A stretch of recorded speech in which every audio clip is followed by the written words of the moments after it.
And good morning, everyone. Welcome to the Comic Corner here on the Agents of Fandom Network. Here on Facebook, YouTube, and The Bad Place.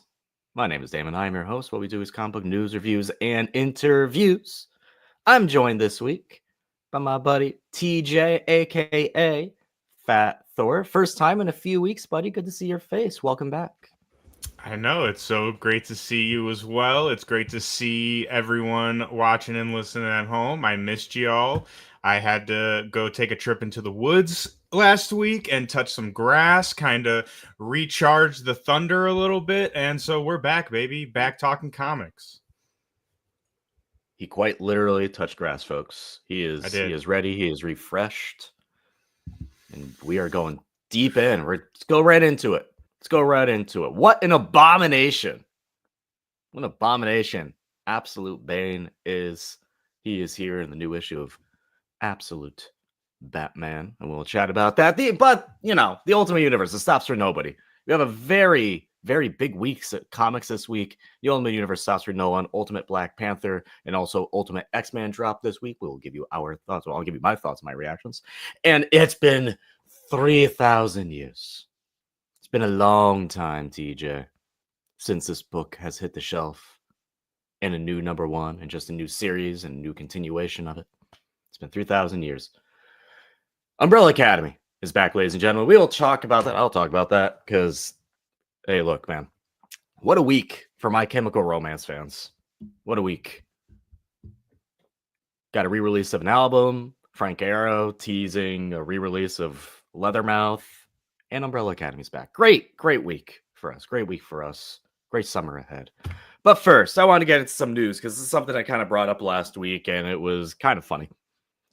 Because one of the things I was talking about, Imperial, which is Jonathan Hickman's big cosmic level event, is oh yeah, this is cool because it's 56 pages of awesomeness that we won't have any tie-in issues. You fool! You fool. Never, ever think Marvel will get away from the number one, TJ. Dude, they will never pass up the opportunity to give you an issue number one. They'll give you an issue number one after an issue number one. Yeah, they will. I think they have that villain kind of saga going on for the next few months.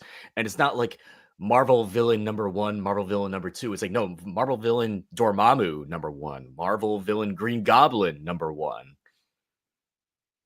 We're seeing that also in the giant size, which I love giant size. Yes, the giant size too. Yeah, every single issue is like I just saw it was giant size Phoenix, and I was like, wait, so is this still Colin and Jackson, or is this a different thing? So yeah, I need a little bit more cohesiveness, I think, from Marvel, because there's these number ones, man, are getting we follow this every week and I get confused. So I can only imagine your average reader, like we bring up all the time, Scarlet Witch. I'll bring it up again.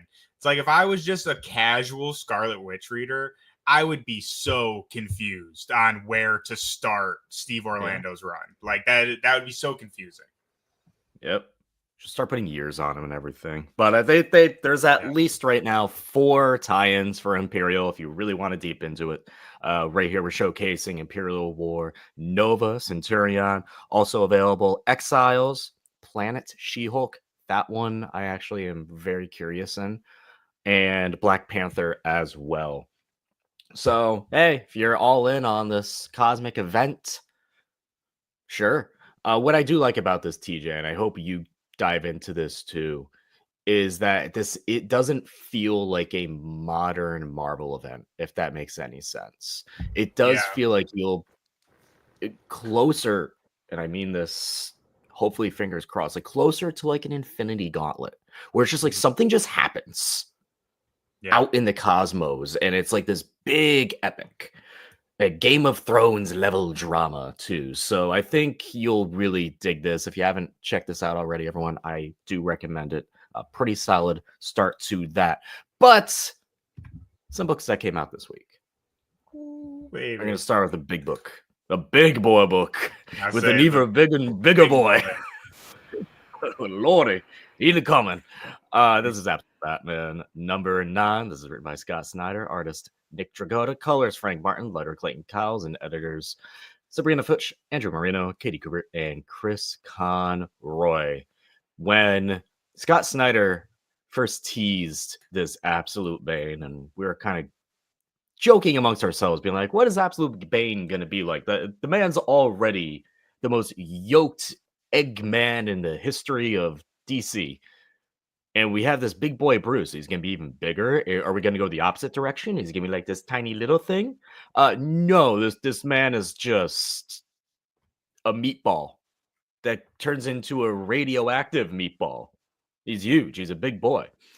This issue is very cool. I really dug this issue. We're diving deeper into the Arc M stuff. This feels like we had like that little mini arc with Freeze, and now we're like going into the Arc M thing with Croc, who's been kidnapped, and Bruce and his friends, who are usually his villains, but friends in this universe, are trying to get him back and find ways to get him back. And Bruce goes headfirst into Arc M and meets up with Big Boy Bane. Even before all of this, we get our introduction to Bane at the very beginning of this issue. And it's gruesome. It is brutal. Like, it shows how much control whoever is hiring him, whoever's hiring him, is putting onto the world, where you have two countries, two very prevalent DC universe countries, who are very much at war all the time, coming to terms and saying, hey, we're going to have peace talks. And then in comes Bane. He's like, no, you ain't. One of you is going to die, and the other one's going to, take the hit for it. And war's going to go on forever. TJ, what'd you think about this issue? What'd you think about Absolute Bane?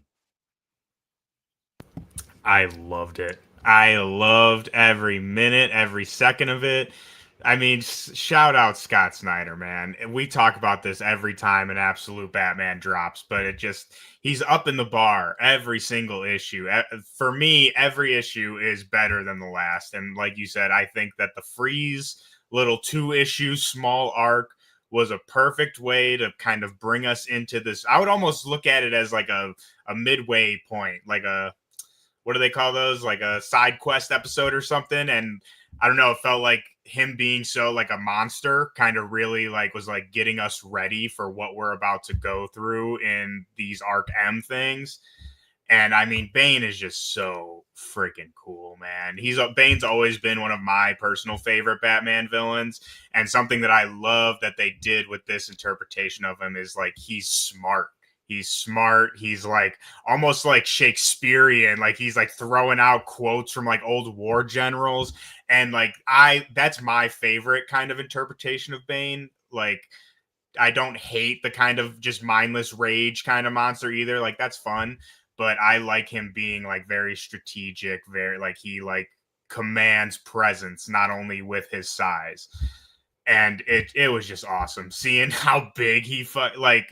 That's the other thing. It's just fun too, because like you said, like we all joked like, oh, make Bane bigger. Like we have to make him bigger, but it's like he's even bigger than you think. Like it's just they just went so crazy with it, and I love every bit of it. You think I'm juiced up now? Oh, let me show you. And it's like, oh Lord. Oh my! And I love too, like during their fight, he's like, "It's okay, like you like get up, it's okay," like almost like encouraging him. That to me is scarier. Like that's scarier than him just like brutally beating the shit out of him. Him like calmly being like, "It's okay, man. Like you got an arm left. Come on, you can do this," and then just destroying him. Perfect, great storytelling. I will say, I am one of the people who do enjoy the Bane character in the Harley Quinn animated series, but that is very much like I say he's like really goofy in that, right? Goofy, stupid. It's like, I just wanted to make pasta, right? Like, it's a silly show. I've seen people call it like DC Family Guy, and in a way, it really is. This is like Bane. Yeah, man, he's a presence. controlling. It reminds me of everyone hated this game, but it reminds me of the Arkham Origins version of Bane. If anyone out there played that game, which again I know a lot of people hate, but very similar. Like he's like the leader of like a whole like unit of soldiers and stuff. Very intelligent, calm, calculated, and like I like that kind of avenue we're going. But that's my ramble. So, just to get into a little bit of the plot with Arc M, just maybe some theories and stuff. Because we know Arc M is kind of a prison, and there's newer too, but it's more than just a prison, it seems. Shocking to no one. It's more than just that. It's a laboratory, an experiment. Bane seems like he's a product of this. Croc seems like we may be getting Killer Croc. And I love that little flashback too in this issue as well, where we have a moment between Bruce and Selina rolling in money. First time we've seen modern Selina, by the way. Yes, that is true. And it's a flashback. I think they could have done it a little better showing that it was a flashback, like maybe more sepia, more just something to indicate it. Because I'm go back and I'm like, wait a minute. It's a flashback. And Croc, anyway, Waylon knocks on the door, and him and Bruce have a really great moment. It showcases their friendship. So then we go back to Bruce saying, like, I need to find this guy. And his rogues gallery, who is now his friends, are like, yeah, man, it's crazy, but we agree. And I love that group. Also, before I forget, I'm glad I just reminded myself of this. We get a first name drop, a first appearance of my favorite DC character in this book. We get Dick Grayson, who's an EMT. Wait, when? I missed that. Oh, you missed it? It's right in your face. I missed it. What? I missed that. When they're showcasing, so in this issue, when Batman's like going crazy, and he's just going, year one ham on the Gotham underworld, to the point where they're running out of ambulances, and they had like an EMT essentially run a bike with a carriage on it. Yeah, I remember that. To the hospital.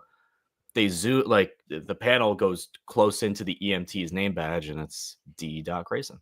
Oh man, I think I was just so consumed by like the craziness going on. I didn't even catch that. That's crazy. It shows that looks like Dick and Bruce are about the same age in this universe, which doesn't surprise me too much considering how old Barbara Gordon is and how young Bruce is. Like, that's just stuff in this universe in particular we just kind of have to accept.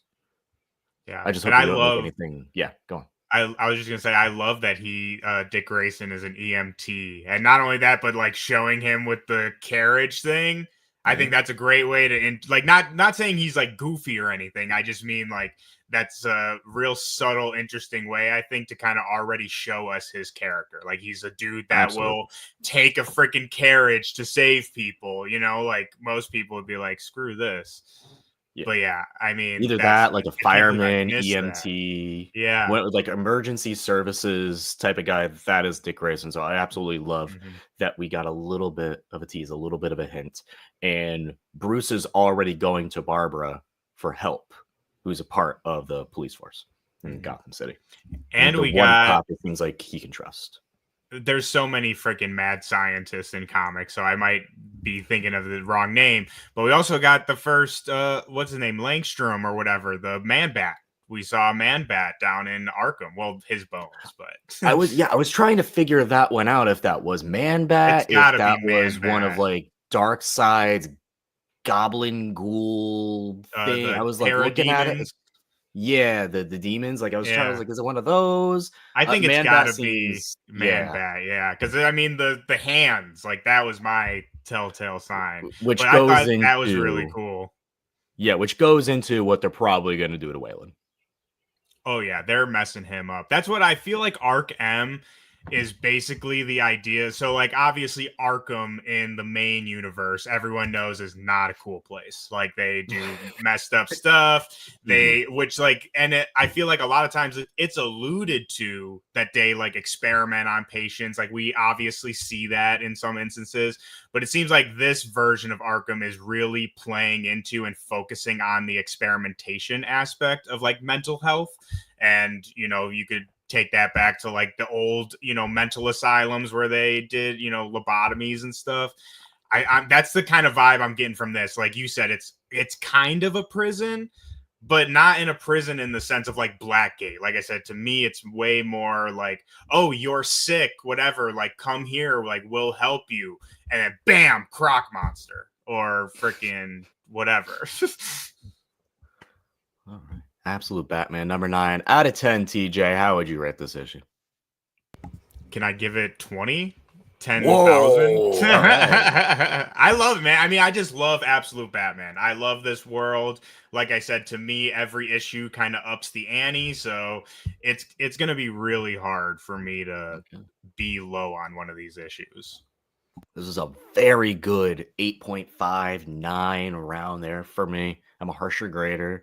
And that's how good this issue was. So very fun to dive deep into this issue and dive deeper into Absolute Batman, because sometimes when I get into these Absolute books, it's like, I love it. And sometimes like, I don't know. Yeah, I love it again. And Batman's kind of in that back and forth for me. And this feels like one of the first Absolute Batman issues that I really loved that didn't have to deal with flashbacks to young Bruce. Yeah. So I really like that. I really like the direction it's going in. I cannot wait for more. I'll take this one. Yes, please. I love the Umbrella Academy. It has been a long time. I want to say 2018, 2019. It's been a long time since the Umbrella Academy had a new issue out. I mean, I have all the trades behind me, all 3 trades. A long time. This is written by Gerard Way and Gabriel Bone. Artist Gabriel Bone. Colorist Dave Stewart. And letter Nate Piekos. It says it on top. The Sparrow Academy. If you're a fan of the show, you kind of know what the Sparrow Academy is. I will say this about the show. I liked the first season. And then it focused way too much on a weird time travel TVA shenanigan stuff. Didn't care for that. But what the Umbrella Academy really is, at its core, and I love this about it, it's a dysfunctional family.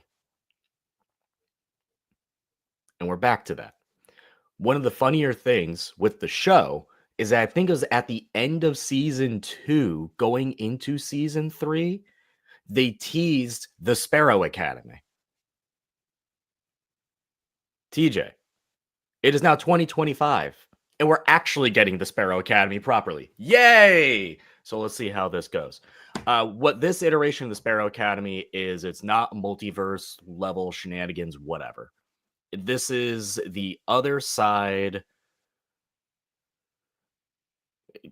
They always say, like, we found 7 kids out of all the kids in the world that were born mysteriously. They found another 7, and these were raised by, like, the mother bots. And they're terrible.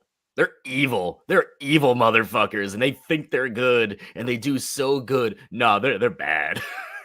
they're bad kids. But it's very cool. I'm so excited to get back into this. If you like weird sci-fi,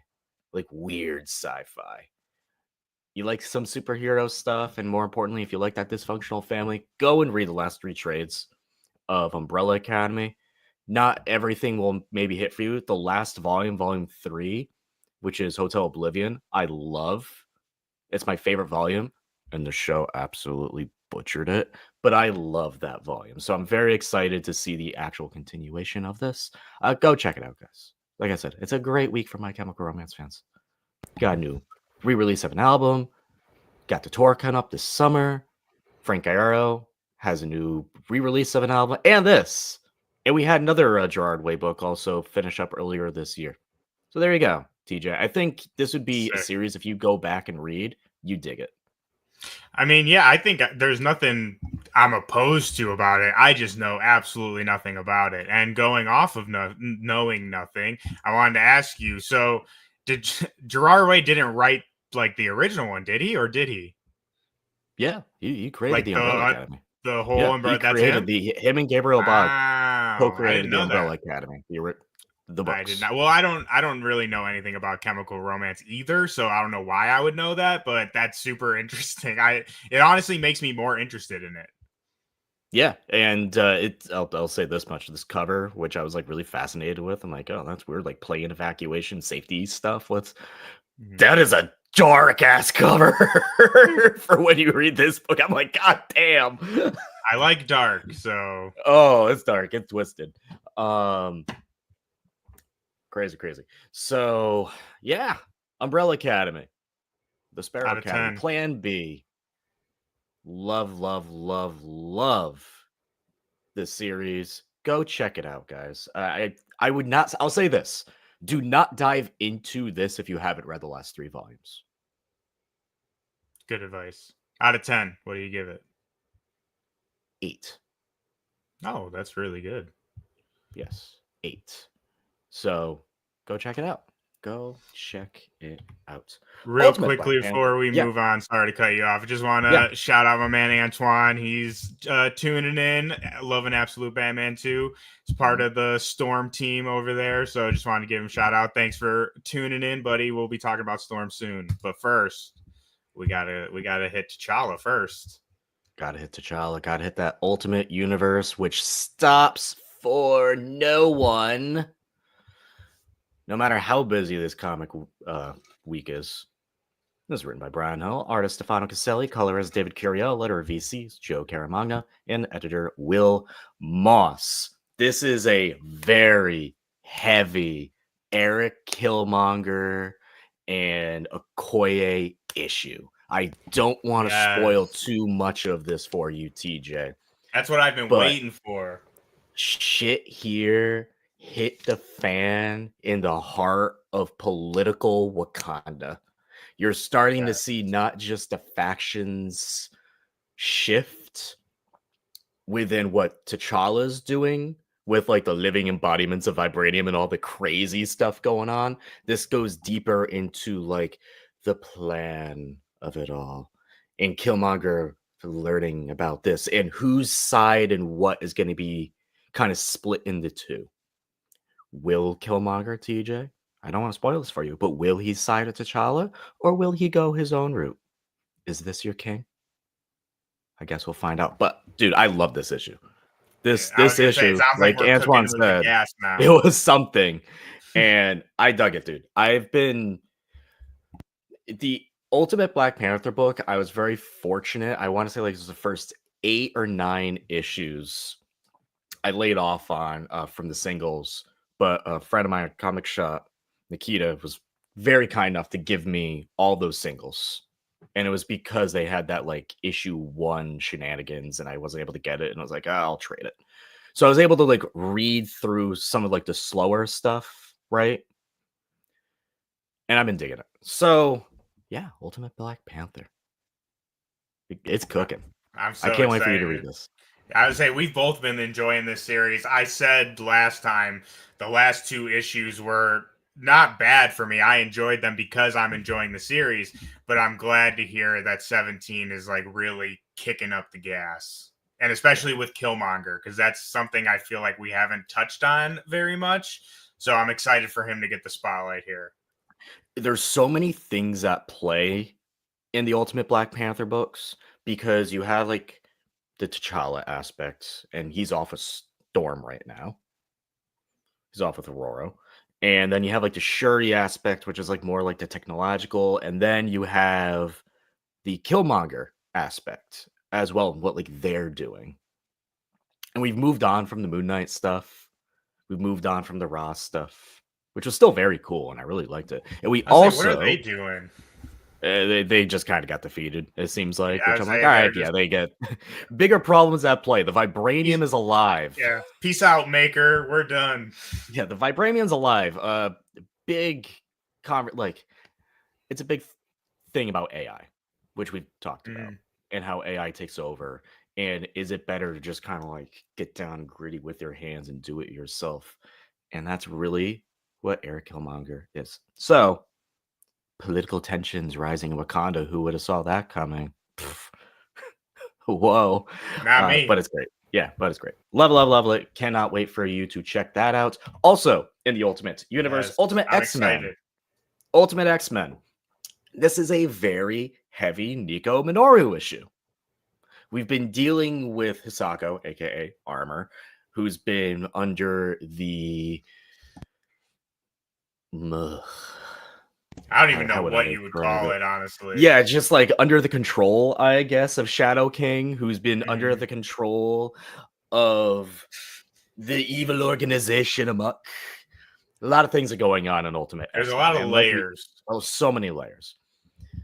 But this is a Nico Minoru issue who goes deep into the cult and is trying to find Hisako. And she runs into Surge, and they have a big fight, and it's really, really, really cool. The Maester gets involved. It's like almost like spy thriller-esque. And at the end, we need the entire team to go and push full forces into this because the X-Men are starting to come with May Storm doing her little rebellious thing. I do say, Ultimate X-Men does not feel like an X-Men book. And that's okay. It's very very Runaways, which makes sense when you have characters like Nico Minoru in here. But it's a lot of fun if you like Eastern manga. The pacing, the storytelling, the art, especially from Peach Momoko, which is fantastic, gorgeous. You'll really dig it. And I'm starting to see, like we said, more and more and more people get in on this. It makes me happy. I'm behind, I think, 2 issues, but from what you said about this issue, it's got me thinking, do you think it's a possibility that maybe we could be shifting perspectives, like, moving forward? So, like you said, most of the first, I would say 10, 13 issues, we follow Armor very heavily. Like, we move around. Character. Yeah, the main character. But do you think now, again, with everything going on with this new kind of arc, we could be switching perspectives to like maybe Nico being more of the main character and following her story more? Yeah, we've been shifting perspectives every now and then. Like whenever May Storm needs to be the center of the story, she will be. But right now, because Armor is just completely out of it, mind wiped essentially by Shadow King, you can't really keep going back to what's going on in her head, which we had for like 2-3-ish issues. We need to go save her. So now we have like that other group, the Nico Minoru group, going in to save her with Psylocke in there as well. I like that. I like that a lot. So been digging it. Art in here, gorgeous. I can't praise it enough. Gorgeous. I'll give it like a 6.57, but that's on a good side. I still really dug this issue. Do you think Marvel, and this isn't a knock on anybody, but do you think Marvel called it Ultimate X-Men just to sell issues? I think it's funny how Ultimate Wolverine is way more of an X-Men book. Or at least I'll say this.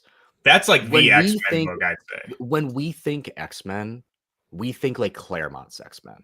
Yeah. That's how we perceive it, because that's how they became the X-Men. I think, like, in reality, this is just like Ultimate Mutants. Maybe. Well, that's what I'm saying. I feel like it's probably an easier sell to like new fans to name it Ultimate X-Men as opposed to Ultimate Mutants. So I feel like that's like kind of why they went the route with X-Men. Like I said, just to catch it off the shelf. But I agree. I would say we've talked about this plenty of times, but if you're going into this book, look at it as a story about mutants, not like an X-Men team. That's where I think it really thrives. Absolutely. Sticking with Marvel, The Death of the Silver Surfer, written by Greg Pak, artist Sumit Kumar, colorist Frank D'Armata, letter Joe Sabino. TJ, is this how we get Lady Silver Surfer back in the comics? Maybe. I don't know. Honestly, I didn't even consider that. Oh, boy. But MCU synergy. Here we go. Yay, let's go, baby. We love the MCU synergy. But I mean, this was really good. I really enjoyed this. Silver Surfer is one of my other favorite characters that I don't really get to talk about very much. So when he got a new series, I was super excited.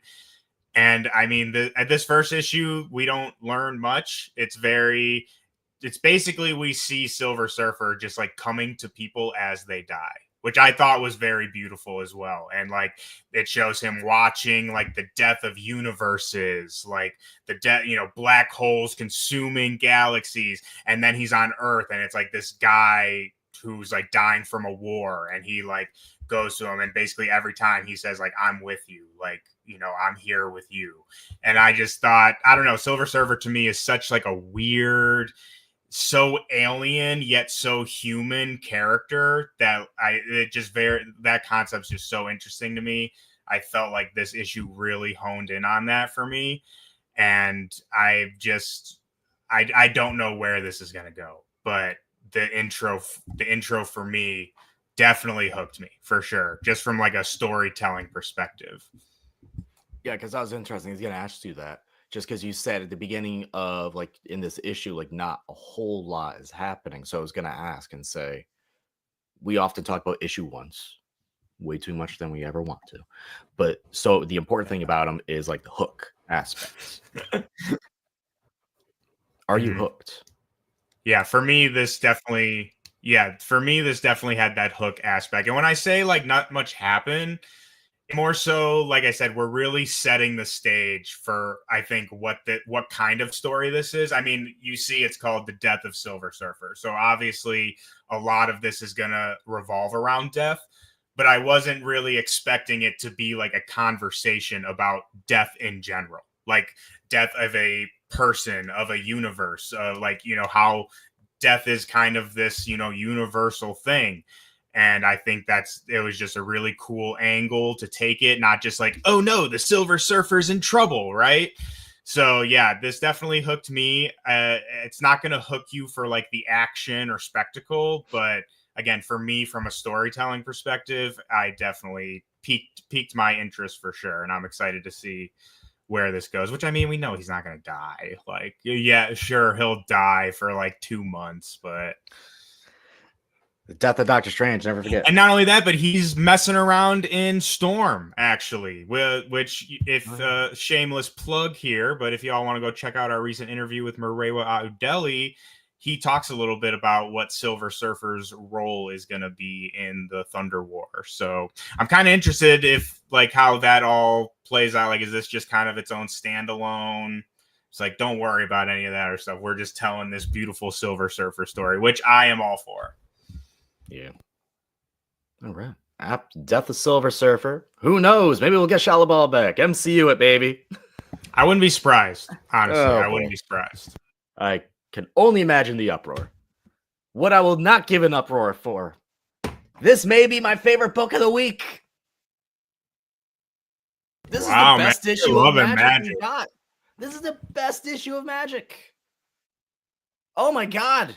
Written by Ashley Allen, artist Jesus Hervas, colorist Arthur Hesley, letterer Ariana Mayer, and editors Noah Sharma, Darashan, and Tom Brevoort. This is a bottle issue in a way. We're in between arcs. And the last issue, Ileana completely broke down. She had a little protege with her. If you know anything about Magik, she is 0 for 1 with proteges. She is now 0 for 2 with proteges. R.I.P. Kel to an extent. He's kind of just like in a coma. And she's not doing too well with that. But this issue is all about her and Madeline Pryor, who is the current queen of Limbo. During the Krakoa era, Ileana gave Madeline the right to rule Limbo. Essentially just kind of like, you take it. I need this completely away from me. Go for it. And in this issue, because it's Limbo, the demons in Limbo are rising against Madeline Pryor and trying to take over because it's what they do. And they nearly succeed, but Magik and Madeline Pryor, the Goblin Queen, team up and stop them, essentially. But what I loved about this, because I was a little worried when I saw that she was going back into Limbo, going with Madeline Pryor, talking about like the rights to rule and stuff. And I was like, oh no, are we going back? Are we like reversing everything that we did? Like a huge character moment for Ileana was saying we're no longer going to deal with her with Limbo, but we're not. It was a great conversation between Ileana and Madeline Pryor about where they are right now and where recent events have kind of led them. It was a great check-in issue, if I kind of put it that way. Nothing really changed in a way. However, because of the growth that Magik has had within the last 5 issues, what I do love about it is that, sorry, there's a wasp at my window. I'm just staring at it to make sure it doesn't come in. We're good. Terrifying. Hate wasps. What I love about it is 2 things. She is now embracing her Dark Child persona more, which was the big revelation of the previous issue. The Dark Child is not there to be a hindrance. It is there to help her. And I love that she's like come to terms with that persona in a way. And the other thing is she has a new sword. We get a new sword. Sick. There's been, I want to say, 3 previous iterations of soul swords. If you kind of want to put it that way, you have Ileana's, which is like the original soul sword, and it comes in 2 different sizes, many different sizes. Yeah, like the big anime yellow sword, the Buster sword, or you have like the very skinny like lightsaber one. You have Pixie's, which is more of a dagger. And then you have Madeline Pryor's Scythe of Sorrows. We have a new one. This was created by demons, which is very cool because they're like, hey, they get soul sword stuff. Why can't we? And they did weird magic stuff to make their own sword. And naturally, Ileana just took it from them. It was like, nah, this is mine now. F you. This is a souvenir thing. Oh, this is nice. Yeah, this is a souvenir thing. All right, but what's cool about this, and I can already see this is going to be like the thing and how she defeats the big villain in the end, is this sword in particular, this magical sword, actually sucks away magical power. And the person she's dealing with, the big villain of this entire series, is a very magical person. So I'm like, all right, there's our MacGuffin. We did it just in time. So very important bottle issue. What I said about this is not just the best issue, though. It's that Ashley Allen has been improving dialogue with every single issue, especially narration, like the little narration boxes. Those have been improving every single issue. And that is fantastic to see, and I love seeing that. Jesus Hervas steps in for German Peralta on the art just for this one issue, and I thought Jesus did a very good job keeping in line with the look of the series, but when they're in Limbo, can kind of put his own twist on it, which makes sense. You're in Limbo, things can look a little different, a little more evil, a little more edged. Really enjoy that. She writes Magik very funny. She's a very sarcastic Ileana in this series, and I think that's a lot of fun. That's something we saw in in Bendis's Uncannies, really, when that came out. So that was a while ago. So that's pretty set in stone. Very fun series.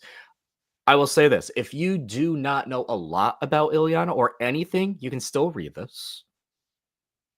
I would, however, still suggest like maybe going in to check out a few notable moments in her life.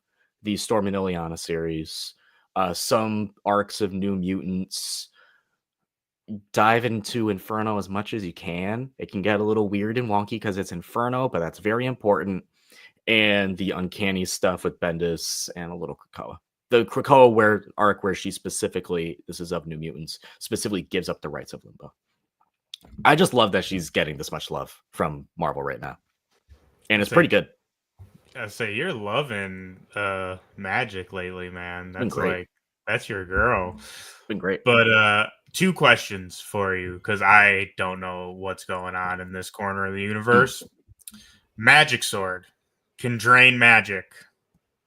The Wraith sword. She gave it a name. It's the Wraith sword. Okay, cool name. But could this come into play with the current Sorcerer Supreme that is messing around. I'm 2 issues behind One World Under Doom as well, so I could just be absolutely crazy. But is that nuts? If this had a One World Under Doom headline, I would say absolutely.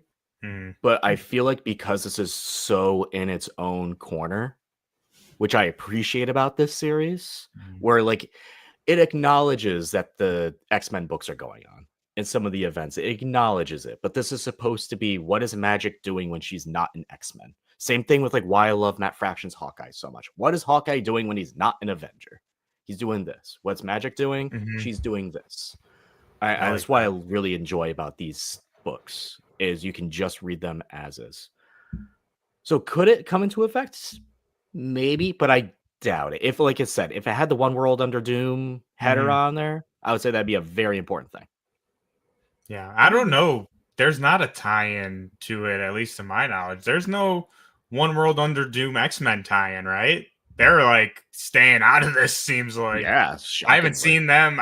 Seen them pop up in the runs either. So yeah, we have freaking Cyclops. Tiger Division over here.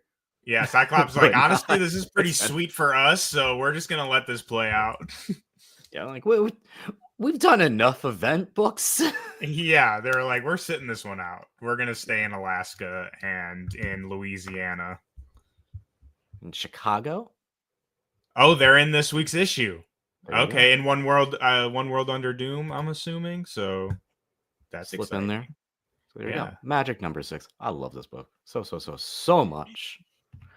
Very quickly, Hello Darkness from Boom Studios. We have 2 more books after this. Both of them are not on our slate. Because I remembered I didn't put a book on here, and you remembered you didn't put a book on here. So we have 2 books that are not on our slate. But this is Hello Darkness number 11. TJ, did you get a chance to check this out? Unfortunately not, my friend. That's fine. Not. I'll say this. Tell me all about it. Well, it's an anthology series. It's horror. We've been enjoying it. We like to just pick out like 1 or 2 of the stories. And the first one is my favorite in here. And it's called Hell Horse. It's Ghost Rider. It's cool. I'm interested. Yeah. It's not so much scary and horror as it is kind of cool. There's one really creepy shot where it's this kid who has a horse. They put it out to a race. The horse came back, and he's like, "How'd the horse do?" And like, "Oh, it won." And then they open a thing. It's like, "Yeah, but it broke its leg afterwards, so we had to put it down." And it's like all like dead and sad. And it's like, ugh. And it has this really creepy smile, like creepy horse smile on its face from the worst angle. And it's like, ugh. And yeah, then he kind of gets the power of vengeance from the horse and just goes crazy. It's cool. I like it. Sick. I'm in. Yeah, that's my favorite of the week. Sure. Is there any like super weird, like gross ones? Those are always my favorite in these books. There's some very out there ones. Not so like remember much, the like, one with the teacher and she's like a freaking squid mod? Like that was crazy. Those are the ones I like. Not so much of those in this one. It's more of like the ghostly specter has been kind of the theme this month. Yeah, supernatural, a little bit of the theme this month. There's one very cool artistic book in there. I think it's called Shit Can, like little anthology story. That one was visually very cool. And I think you'll enjoy just kind of going through it. What I can say about just Hello Darkness before we move on is, do you remember, I think it was a few months ago, there was that one issue with the one story that you really dug with like the creepy demon child and he was like growing up. Yeah. So, well, you muted, but yes, they released that issue last week. I want you to go read that because that's become immediately one of my favorite folk horror stories that they've done. It's one issue in. So it's very, very, very cool. So go check that out. And that's why I love about Hello Darkness is sometimes you get previews to ongoings or minis that Boom Studios been putting on, and it's a good way to kind of get into it. And also Robert Hack's stories in here, the little one-page cartoons, like the little snippets, very fun. I love those. Always dig those. Okay, before we move on to next week's polls, we have 2 comics that we forgot to bring up this week on my slides. Yes. TJ, I'll let you go first. It's Storm. Storm, baby, Storm number 9. So obviously I wasn't here last week, so I didn't get a chance to talk about it.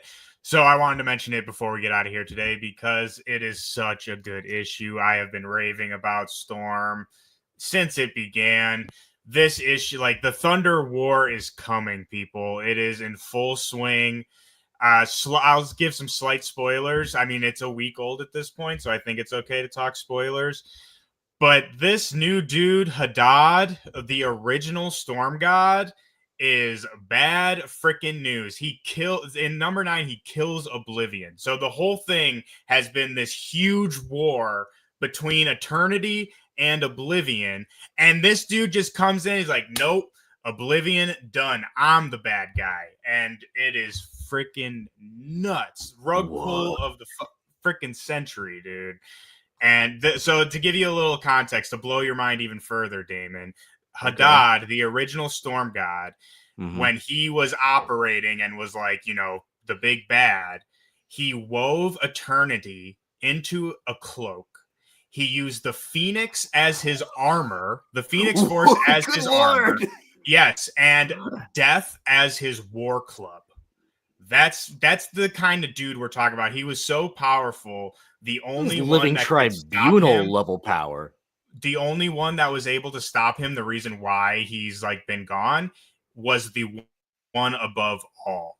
He was the only, and if anyone out there who knows, the one above all is basically like the supreme god of Marvel Universe. So this dude is crazy, man. And he's coming for Storm. And it's crazy. We get a resurgence of a very obscure cosmic entity, Abraxas. I think literally showed up in like one Fantastic Four comic, a Galactus type entity. It's nuts, man. It is nuts. It's spectacle. It's high action, great storytelling. We're also dealing with Storm, dealing with like the FBI on Earth, which adds like this whole other kind of human element to this whole grand cosmic saga. And I cannot recommend it enough. And I will say too, again, with our interview with Marewa, go check that out. And also he did confirm to us that the Thunder War, which is going to start next issue number 10, is meant to be new reader friendly. So if you haven't been keeping up with Storm, but you want to jump into this Thunder War kind of event that's going to be coming, don't be turned off by, like I said, if you haven't been reading Storm. It's meant to be new reader friendly, and it's going to be a great time. All right. Look at that. That's crazy stuff. I want to know everything about that. That is like crazy level power. I'll send you some notes, man. Don't worry. That's wild. All right. All in on that. Another book I'm all in on. I love it with every fiber of my being. Just want to pull it up just so I had a visual reference here. This is Something's Killing Children. Number 42. From James Tynion. 4th, Word of Deladera. The artist and colorist, Michael Merto, with letter and world designs. I love Something is Killing the Children. I think it's my favorite comic on the shelves whenever it is on the shelves because it's not so consistent. But when it is, oh my God. This is a very classic Something is Killing the Children issue. But it's a flashback, and we know exactly what's going to happen at the end of this. And my little heart's not ready, TJ. My little heart's not ready to see little Erica Slaughter witness the worst moment of her life. Maybe the second worst moment of her life. You better get ready, man. Man. It's crazy that like we're getting to this point in this series where we're finally seeing this tragic moment. And I don't want to say exactly what it is because if you haven't been reading it, which I know some people haven't been reading this, go check this out. There is now... it's up there now. 8 volumes of Something's Killing the Children. We're on issue 42. Like, this is top class stuff, top tier stuff. Absolutely gay. If you like Buffy the Vampire Slayer, if you like action horror, a little bit of slasher, secret societies, all that stuff, this is absolutely up your alley. My only gripe with this series, and I know I'm going to be saying this until this arc ends, is it was, I think, like 8 issues ago, we were left on a massive cliffhanger, like huge cliffhanger for the overall story, especially with Erica.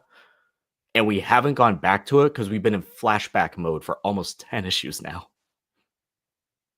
It is a little frustrating, Damn. but it's rewarding to see this flashback arc. So maybe it's worth seeing all these flashbacks because she's like unconscious, if that puts it in any way. Like going through the worst moments of her life after experiencing what she just experienced 8 issues ago. Y'all go check this out. It's phenomenal. Absolutely phenomenal. If anything, my only with this particular issue, a gripe, sometimes like the monster stuff gets a little repetitive where it's like, I wonder what's killing the children. Monster shows up in background. It's like, it's a monster. But you know, sometimes some monsters are a little more dangerous than other monsters, especially this one. Very big monster. So yes, we do know what's killing the children. It's monsters. Mystery solved. It just why do I need to now. read the book now, man? You just ruined it for me. Oh, well. Gotta deal with it. Yeah, it's a world where only kids can see the monsters. So it's like kids' nightmares form physical monsters. And then there's a secret society out there that is there to kill the monsters. They can also see it because they got a little thing kind of implanted in their brain that they could also see the monsters too, because they dealt with the monsters. They were once kids who may have accidentally created a monster.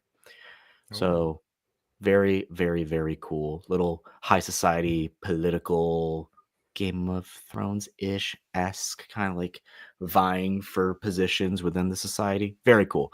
I love this book. Go check it out. Please go check it out. But back to our regular scheduled programming, TJ. Let's just take a look at next week's polls, which, if you remember from last episode, it was just a slide because I accidentally skipped this week. Oops. So I didn't have to make this week. Yay! We got Absolute Flash, Doom's Division. I think it is the penultimate issue of Doom's Division. I've been enjoying it because I get to see my 2 niche characters that I enjoy, Arrow and Wave, in a book in the year 2025. And that makes me happy. Jeff the Land Shark, baby.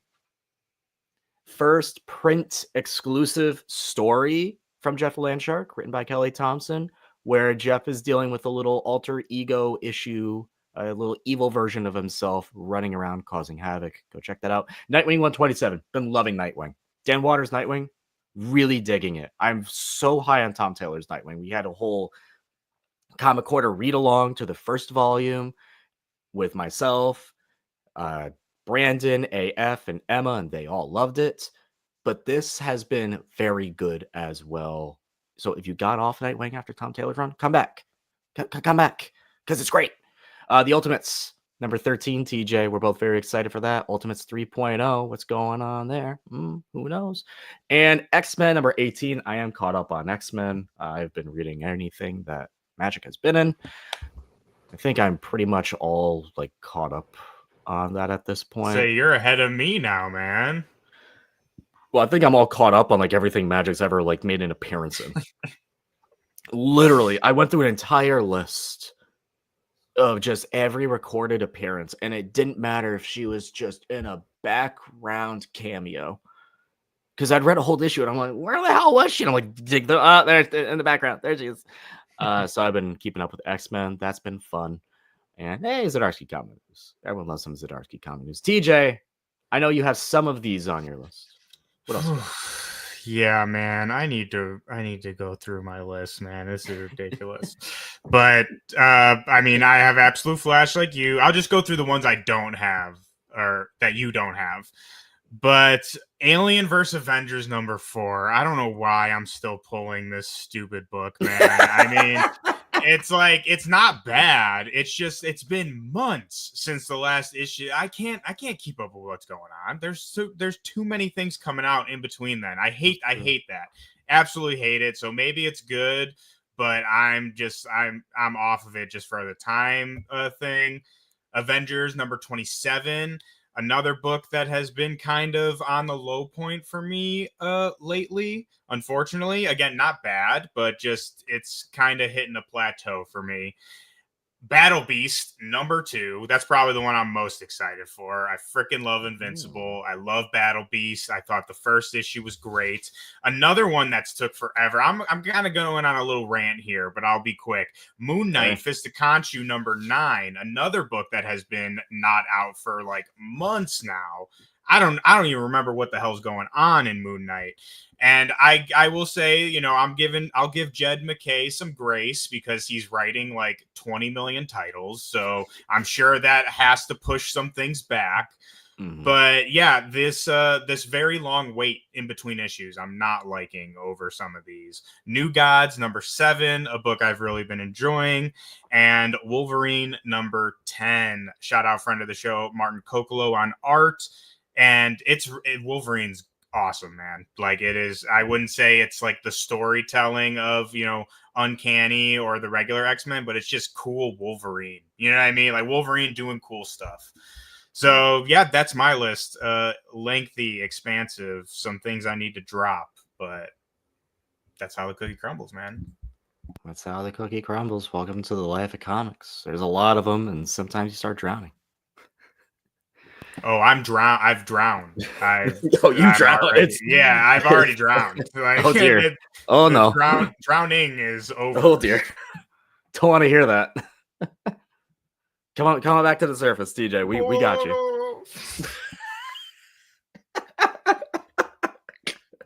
Lord of mercy. That'll do it for this issue of the Comic Corner. Make sure to always go support your local comic shop. Go to comicshoplocator.com to find the nearest comic shop near you. Go support them. They are the heart, the bloodline, the heartbeat, everything about the industry. Form some communities. I didn't yesterday because I was at a show, but every Wednesday, stick around for a few hours at the shop. We chat, whether it's about life, comics, life and comics and life, movies. You know, there's communities to be had there. So, and had some good friends. So go support your local comic shop. You never know who you're going to. Good Lord, the wasp got in. All right, that'll do it for this issue of the Comic Corner. I'm going to try not to die. Goodbye, everybody. Bye. Ah!